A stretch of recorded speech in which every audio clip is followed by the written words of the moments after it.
આજનો દિવસ 22 April world અર્થ day એટલે કે વિશ્વ પૃથ્વી દિવસ। દર વર્ષ સમગ્ર વિશ્વમાં 22 એપ્રિલના રોજ વિશ્વ પૃથ્વી દિવસની ઉજવણી કરવામાં આવે છે। આ દિવસની ઉજવણીનો મુખ્ય ઉદ્દેશ વિશ્વમાં પૃથ્વી અને પર્યાવરણના સંરક્ષણ તથા જળવાયુ પરિવર્તનના સંકટ પ્રત્યે લોકોમાં જાગૃતતા લાવવાનો છે। સંયુક્ત રાષ્ટ્ર એટલે કે યુએનની સહસંસ્થા યુનેસ્કો દ્વારા વર્ષ 1969માં અમેરિકાના સાન ફ્રાન્સિસ્કો ખાતે યોજાયેલી પરિષદમાં જ્હોન મેકલેને 21 માર્ચને પૃથ્વી દિવસ તરીકે જાહેર કરવાની માંગ કરી હતી, પરંતુ સંયુક્ત રાષ્ટ્રના મહાસચિવ યુ થાન અને અમેરિકાના સેન્ટર ગેલોડ નેશન્સ દ્વારા 1 માસ બાદ એટલે કે 22 એપ્રિલને વિશ્વ પૃથ્વી દિવસ તરીકે જાહેર કરવામાં આવ્યો હતો।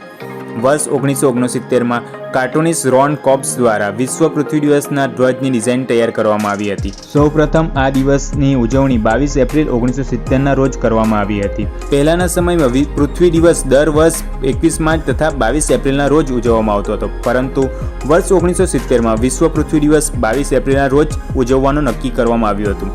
હવે વાત કરીએ આના પાછળના કારણો। 21 માર્ચને પૃથ્વી દિવસ ફક્ત ઉત્તર ગોળાર્ધમાં વસંત ઋતુ અને દક્ષિણ ગોળાર્ધમાં શરદ ઋતુના પ્રતીક રૂપે ઉજવવામાં આવતો હતો। 21 માર્ચના રોજ ઉજવવામાં આવતા પૃથ્વી દિવસને સંયુક્ત રાષ્ટ્રનું સમર્થન પ્રાપ્ત છે, પરંતુ તેનું ફક્ત વૈજ્ઞાનિક અને પર્યાવરણ મહત્વ જ છે, જ્યારે 22 એપ્રિલના રોજ ઉજવવામાં આવતા પૃથ્વી દિવસ સમગ્ર દુનિયામાં સામાજિક અને રાજનૈતિક મહત્વ ધરાવે છે।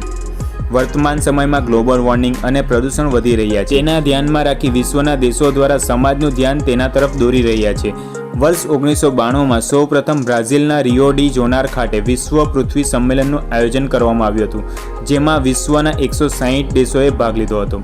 ત્યારબાદ વર્ષ 2015માં સંયુક્ત રાષ્ટ્ર એટલે કે યુએન દ્વારા ફ્રાન્સના પેરિસ ખાતે પેરિસ ક્લાઇમેટ ચેન્જ સંમેલન એટલે કે પેરિસ જલવાયુ પરિવર્તન સંમેલનનું આયોજન કરવામાં આવ્યું હતું। આ સંમેલનનો મુખ્ય વિષય જળવાયુ પરિવર્તન અને જૈવ વિવિધતા હતો, જેમાં વિશ્વના 195 દેશો ભાગ લીધો હતો। આ સંમેલન પેરિસ સંધિ તરીકે જાણીતું છે।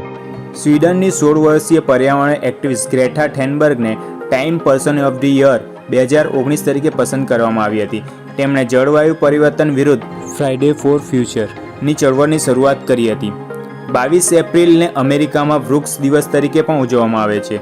વૃક્ષારોપણથી ગ્રીનહાઉસના ગેસોનું ઉત્સર્જન તથા ભૂ સંરક્ષણનો ઘટાડો થાય છે અને જૈવ વિવિધતાનું પ્રમાણ પણ જળવાઈ રહે છે। સમગ્ર વિશ્વમાં 16થી 22 એપ્રિલ દરમિયાન પૃથ્વી સપ્તાહ તરીકે ઉજવવામાં આવે છે। વાત કરીએ 2022ની એટલે કે આ દિવસની 2022ની થીમ છે ઇન્વેસ્ટ ઇન અવર પ્લેનેટ। જો માહિતી પસંદ આવે તો તમારા મિત્રો સુધી શેર જરૂર કરજો અને આ પ્રકારની માહિતી માટે નીચે જઈ અમારી ચેનલને સબસ્ક્રાઈબ કરવાનું ભૂલતા નહીં। Thank you.